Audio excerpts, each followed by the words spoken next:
¿Desde cuándo lleváis aquí? Yo desde el martes, y la verdad es que sí que se nota que hay más gente conforme van pasando los días. Sí, ya se ve mucho más movimiento y tal. ¿Esperáis mucha afluencia para este fin de semana? ¿Esperáis que se anime? Sí, bastante.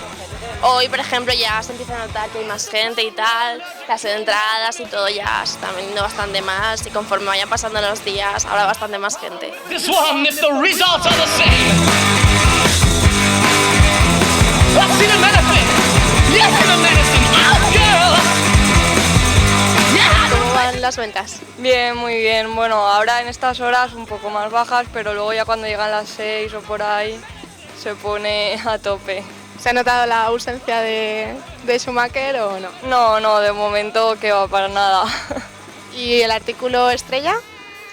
De todo un poquito, se vende de todo tipo de camisetas.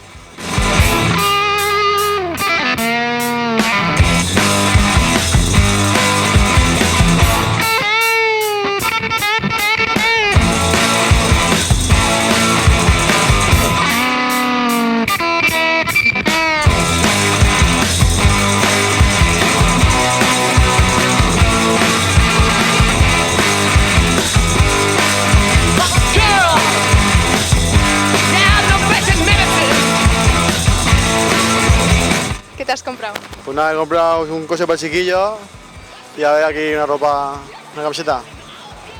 ¿McLaren? Sí, bueno, soy más de Ferrari, creo que el chiquillo le va más McLaren. Tree and just hand it this way. Don't even need a drink of water to make the headache go away. Give me a sugar pill and watch me just rattle down the street.